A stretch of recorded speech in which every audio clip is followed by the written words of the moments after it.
vejo futebol assim, entendeu?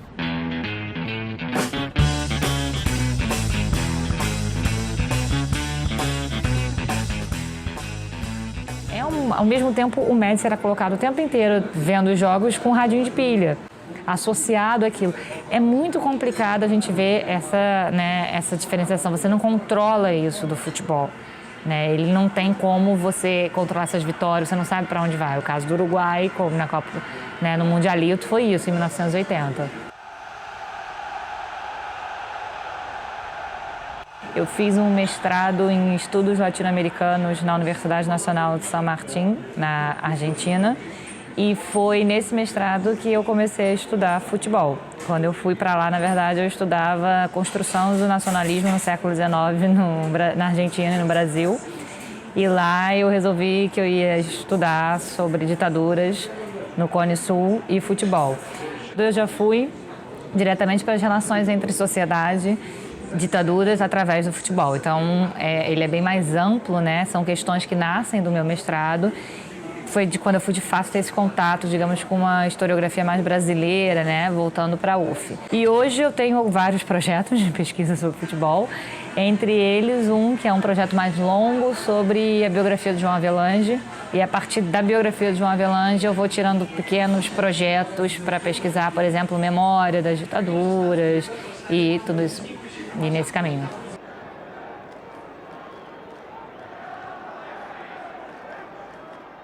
A gente já avançou muito na questão da pesquisa de uma forma mais geral, mas realmente eu acho que a história ainda tem muita coisa para poder pesquisar, né, a partir do ponto de vista histórico.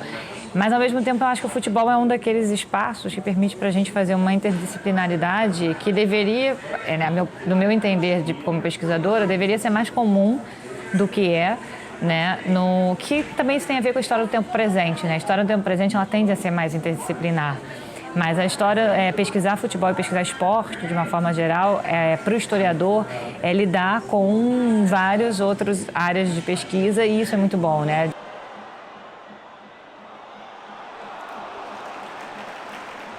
Mas eu já vejo, por exemplo, o Brasil muito mais à frente disso do que a Argentina, que é onde eu tenho também uma experiência, né, de pesquisa. Na Argentina, eu vejo um problema que, na verdade, é porque não só é uma questão muito da sociologia ainda, das ciências sociais, da antropologia, mas como é o jornalismo ainda que domina muito. E aí a gente tem uma grande questão, né, do trabalho do jornalista, do tempo, da metodologia, com a diferença da pesquisa acadêmica. Isso ainda tem um peso muito grande.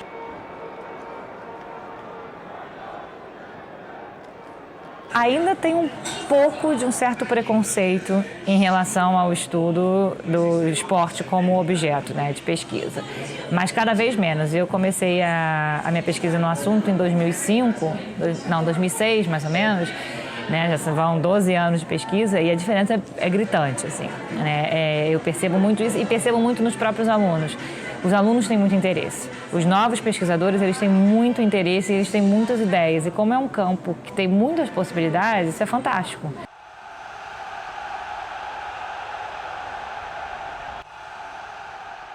É interessante porque a gente tem esse preconceito, né, tanto da direita como da esquerda, digamos assim. E, ao mesmo tempo, a gente tem uma valorização da pesquisa pelos dois âmbitos também. Eu já escutei de várias pessoas mais de direita que falam assim, eu gosto muito do seu trabalho porque o seu trabalho não fica defendendo, digamos, você critica a esquerda, né? Que, na verdade, não é uma crítica à esquerda em si, mas é uma crítica a essa visão, que eu acho que também passa, por exemplo, nos meus trabalhos de gênero, né? Uma crítica da ideia da esquerda de que você não discute gênero, porque isso é muito burguês, é alienante. Mas, no caso do futebol, eu acho que ele permite para a gente trazer questões que vão além disso, né? Ainda mais pela questão do futebol no Brasil, por exemplo, que ele, muitas vezes, ele não acompanha politicamente o que a gente está vendo, né, na sociedade. Um exemplo é até a minha própria pesquisa sobre o João Avelange, que é um homem que passa por democracia, ditadura e vai se mantendo ali, se relacionando com todo mundo. Isso acontece também na Argentina, né? O presidente da AFA, o Grondona, Julio Grondona, que foi o que a gente mais conheceu, ele entra em 79 e sai em 2014, quando ele morre, logo após a Copa de 2014. Ou seja, ele está ali pós a Copa de 78, mas durante, né, a ditadura, a transição, as crises, os governos kirchneristas, ele vai em tudo. Dá uma perspectiva de gênero para o estudo de esporte, principalmente para o estudo de futebol. Essa é uma coisa fundamental, né? Recentemente eu estive conversando com uma colega de fora, de uma universidade nos Estados Unidos, que já faz bastante trabalho sobre isso, né? Mas assim, que inclusive porque pesquisa de gênero não significa simplesmente vamos estudar mulheres do futebol. Né? Mas dá uma pegada, por exemplo, a gente agora está vivendo uma Copa na Rússia, que uma das grandes discussões é direitos LGBT. Então, você pode usar esse espaço para fazer uma perspectiva histórica, né, a partir da questão de gênero, LGBT e do futebol, de como esses espaços eles discriminam, como esses espaços eles são espaços extremamente misóginos, machistas, né? Ou seja, estudar esporte não é simplesmente estudar o clássico, que é o que eu mais fiz até hoje, eu reconheço, né? Estudar a relação de sociedade, tudo, mas eu acho que é exatamente isso, a gente está no momento de ampliar. E eu tenho tido muitos trabalhos interessantes de alunos em relação a isso. Recentemente, 2 alunas minhas de graduação conseguiram publicar um artigo sobre a proibição no Brasil das mulheres jogarem futebol. Né? Durante anos, até a década de 80, era proibido jogar futebol. Tem um momento que tem uma lei que proíbe a mulher de jogar futebol. Então, elas estão trabalhando no gênero a partir disso.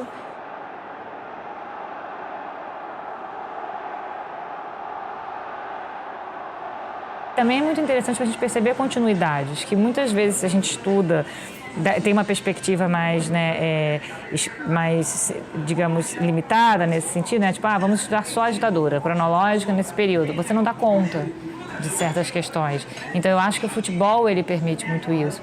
E tem um caso nessa questão política que eu sempre cito quando eu falo, que eu acho que é fantástico, que é o caso é uma história um pouco mais longa, mas é o caso do Uruguai em 1980.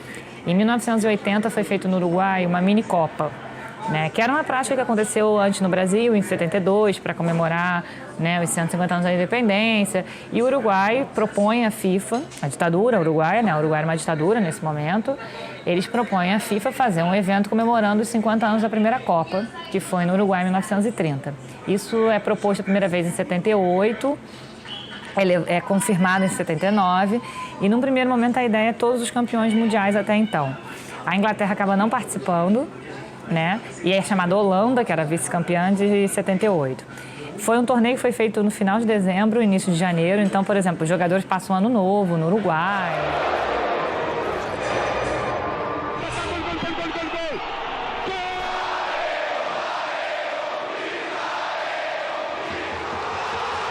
E a final é Brasil e Uruguai no Estádio Centenário, né? E para o Uruguai tem toda aquela coisa de vamos reviver 1950 e eles foram campeões em 1930 naquele mesmo estádio. Para o Brasil também é uma vingança, digamos assim.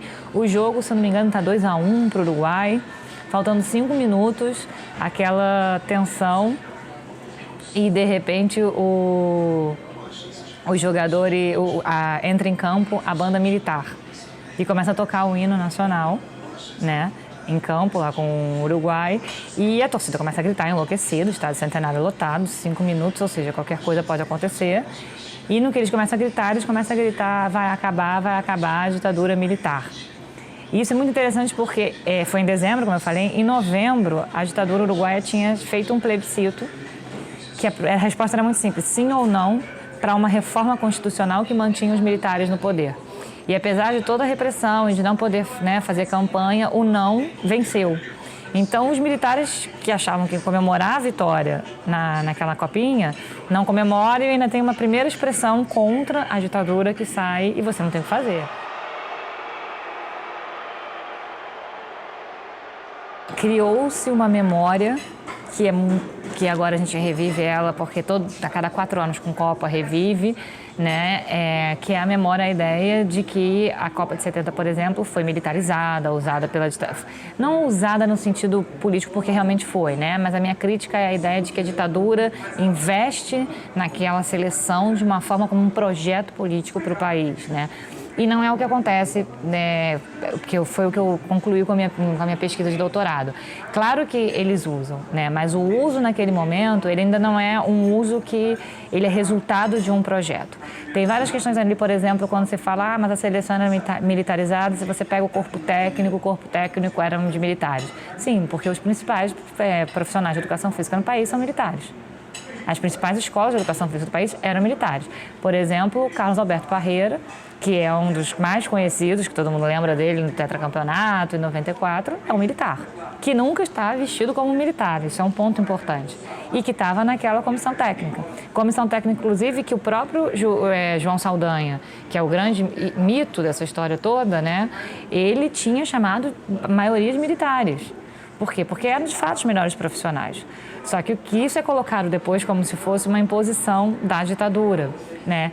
E não é. Isso já tem trabalhos muito interessantes vindos da educação física em relação a isso, né? Mostrando como não é isso que dá um caráter militarizado. A minha interpretação é que, na verdade, essa Copa do Mundo de 70... é claro que a ditadura vai usando aquilo a seu favor, né? O Médici assistindo jogos, tem fotos dele em casa, e quando vence, né? Tipo, a Copa é no México, mas quando vence o Médici abre as portas do palácio e vai para a rua com a população comemorar. Então ele faz uma associação direta, isso existe, né? Mas não é uma coisa, digamos assim, tão pensada. Essa coisa de receber e de dar adeus aos jogadores antes de ir, quase todos os presidentes fizeram. É uma prática extremamente comum em ditaduras e em democracias, né? Então acho que não dá para medir por aí. O que a gente percebe a partir da Copa de 70, aí sim, é um uso muito maior. É quando a gente vai ter, por exemplo, em 71, o Campeonato Brasileiro, né? Que aí você começa a ter construção de estádios públicos em vários pontos, aí você tem uma integração nacional através, né, dessa construção de estádios. Tem em 72 a Taça Independência também. E em 74 a gente ainda tem o Zagallo como técnico na Copa da Alemanha. Ele perde e aí sim ele sai e é entregue. E é quando em 75 João Avelange sai também da CBD e aí sim todos vão ser militares, do técnico ao presidente da CBD. É nesse momento então que a ditadura vai entrar ali para controlar e a gente tem a famosa frase onde a arena vai mal, um clube no nacional. Isso tudo é muito pós Copa de 70. Então eu interpreto muito mais a Copa de 70 como um momento de inauguração.